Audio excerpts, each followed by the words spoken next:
5 things you want to avoid at a gig. When I was about 18 years old, I remember doing a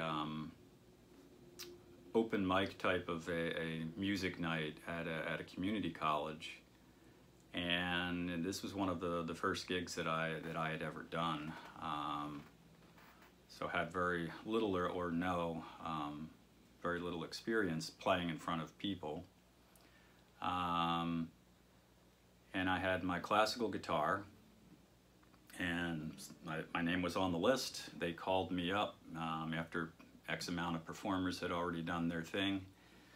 And of course I was nervous. My heart was ga-boinga, boinga, boinga, boinga. And I was going to do one song that I had practiced. And I get up, sit down, there's a microphone in front of me and a mic on the guitar. And this classical guitar that I had, it was a warm night, if I remember, and this is back in the days when people would bring bottles of wine. They were sitting at this community college with bottles of wine at tables, and the place was packed full of people. And excuse me. So I get set to do the song, and my guitar is out of tune. So, and I'm struggling at this point to get the thing in tune, because I can't tune a guitar without electronics anyway, even these days. So I'm trying to get this guitar in tune, you know. Yeah. And after about 2 minutes, I'd guess, of this tuning frustration, someone out in the crowd yells up at me loud enough for the whole place to hear, "Why don't you just do what I do, play the damn thing out of tune?" So everybody in the audience had a good laugh, and I felt like a twit, and that was the last time, first and last time I've ever done an open mic. So, knock wood. Some players, like Leo Kottke comes to mind, he'll spend 4 or 5 minutes before a song tuning up. Of course, he uses a lot of different open tunings, but he'll sit for those 4 or 5 minutes and tell a story and have the audience rolling with laughter. And there's times when, at least the videos I've watched of him and whatnot, where his stories while he's tuning up are more interesting, or can be more interesting, than the song that he plays. So a lot of people that do go see Leo get to hear him play. Of course they're there to hear him play, but he's always fun to listen to because he tells a lot of interesting and hilarious stories. If you do have to tune up on mute, okay? Mute your guitar, okay? I've got a tuner right here. I can sit and talk to you while I'm tuning my guitar. I can tell a story about what I did last week if it's interesting enough for an audience to. You can talk about the good beer that the venue that you're playing at has. Yeah, I had one of their IPAs here last week, and it was yum yum yum. All the while you're tuning. What you don't want to do before a song is sit and have dead air while you're tuning up, making just noise for the audience, and they're just sitting there waiting, and all you're doing is tuning up, and you're wasting valuable time. You don't want to do that. What I think the Bearded Sage was trying to say is, make sure you're in tune before a song, and tune up quickly. Don't waste too much time in front of an audience tuning up.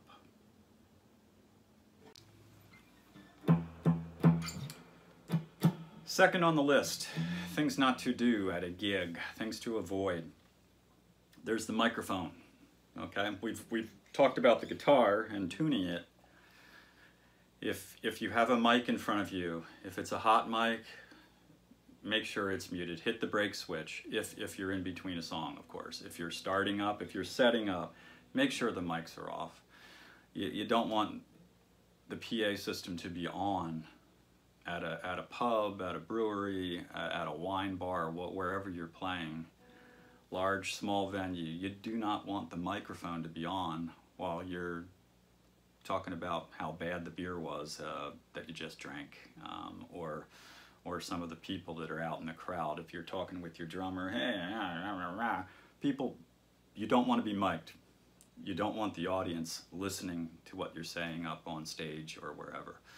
So make sure that the microphones in general are off. If you're doing a sound check, that's fine. You need the mics on. If you're performing, you need the mics on. But anything else, I usually have a brake switch on the board or whatever. If I'm doing solo shows, I hit the brake.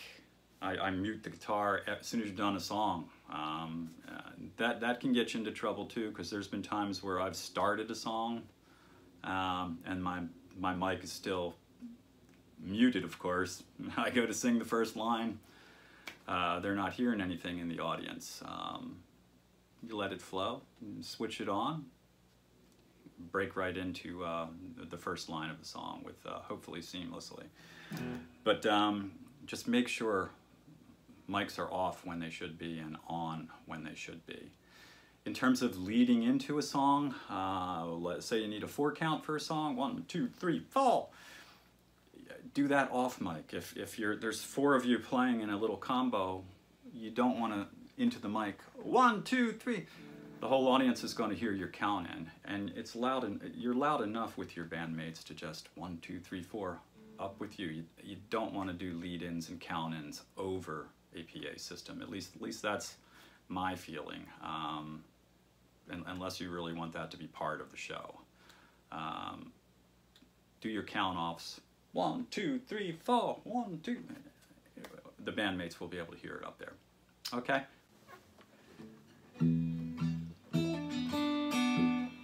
I think what that feller was trying to say is, if your microphones are hot, if they're turned on, don't say anything that you don't want anybody to hear into those mics. Just keep it cool.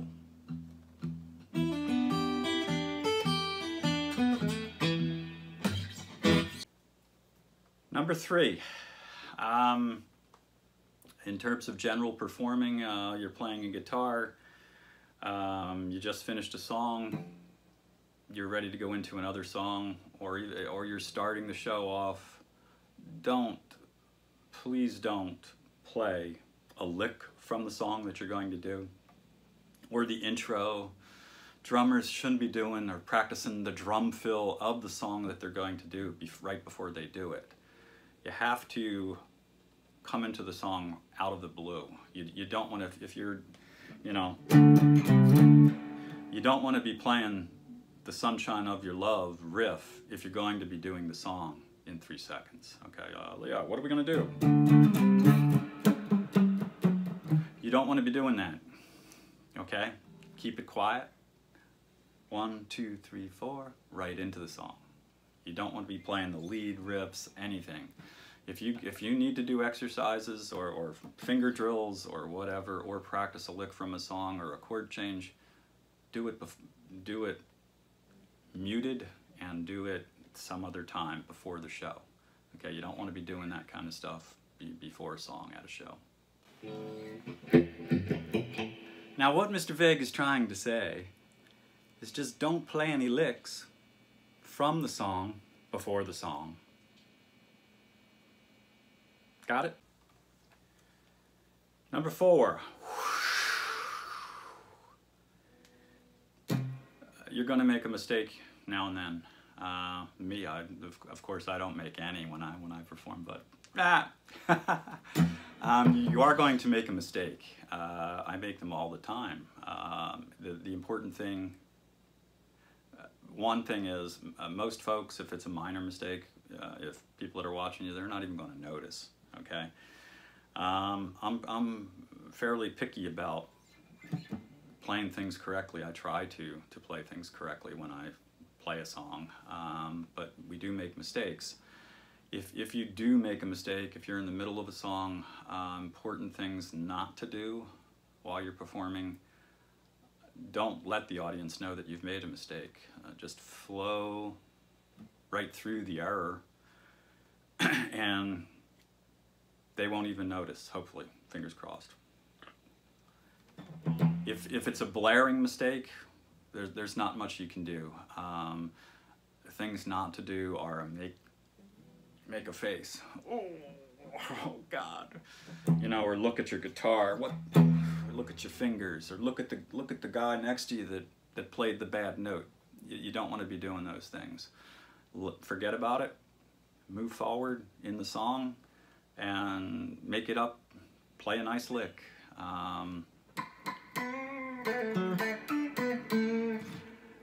Make the audience forget about the little mistake that you made, and everything will be fine.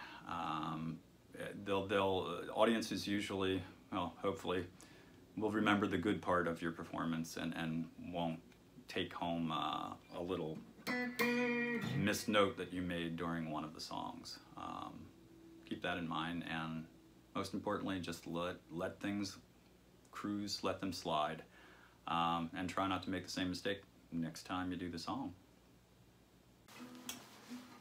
The Bearded Sage was trying to tell you, if you do make a mistake during a song, just cruise on through.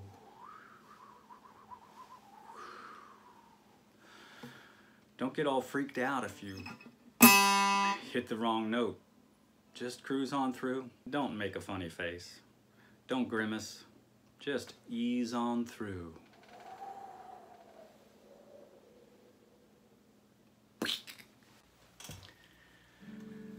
Number 5. Fifth on the list, you might want to discuss a little more. I'll give you my feelings on this fifth item, a thing that you want to avoid at a gig. I guess there's a couple different ways of looking at it. That's why there's room for more discussion, and people would argue that one way or the other, which is the way to look at this. I've always been in original bands. That, I guess, brings a different perspective to how you perform and what you want to play if you're doing a show. A lot of other folks, singers, songwriters, bands, whatever, they do cover songs and play at pubs, at breweries, and if that's what they like, I know a lot of the venues like that type of thing. People want to hear certain songs, and that's all and good. I guess the point is, at least from my perspective, it's better to play what you want to play rather than what the audience wants to hear. That said, you might say, well, gosh, the venue might not have you back because you're not playing Brown Eyed Girl. They wanted to hear Van Morrison's Brown Eyed Girl. Me, I would rather do It Stoned Me, another Van Morrison song, rather than play Brown Eyed Girl. Why? It's a good song. It's a little different, and everybody and their mom is playing Brown Eyed Girl at the pubs and whatnot. So I don't want to do what everybody else is doing. And that's my reasoning there. You have to play what you like, what drives you. Even if I try not to get too hung up on somebody sitting at the bar having a beer that wants to hear a certain song. Maybe next time around, you play that song if it's something that you like to play, and you might want to make it part of your repertoire or whatever, your set lists. But choose songs that you like to perform.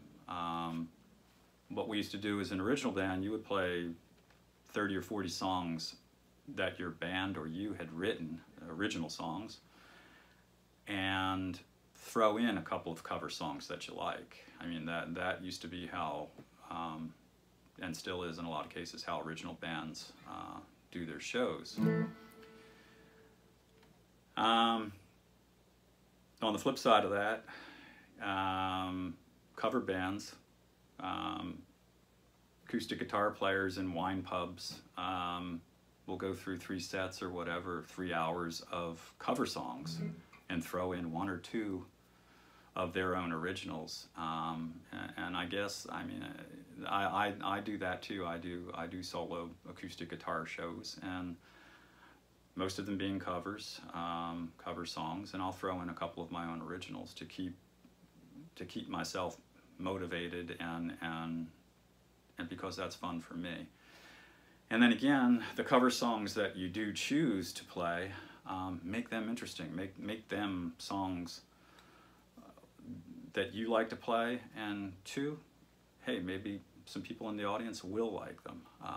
Even if it's a song they haven't heard before from an artist. I've had people come up, hey, who was that? Oh, that was, you know, so-and-so. Wow, I've never heard him before. I'll have to check him out. That's a lot more fun to me than playing Brown Eyed Girl every week. No offense to Van.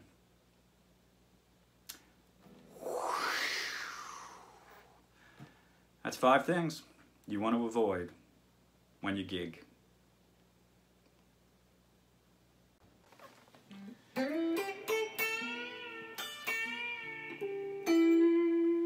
What I think Mr. Vague was trying to say there is if you're going out to play a gig, don't always play the same songs that the audience wants to hear all of the time.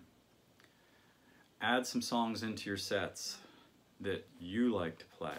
Interesting originals. Maybe songs that the audience has never even heard. If you do that, if you play songs that you like, you'll be having fun. You won't get bored as quickly. If you're playing the same stuff that the audience wants to hear, you're going to be bored after a week, 2 weeks, 3 weeks, 6 months, whatever. Play songs that you like to play. You'll have a good time, you'll have fun, and the audience will have fun too. Please subscribe to the Mr. Vague YouTube channel. Hope to see you back here again.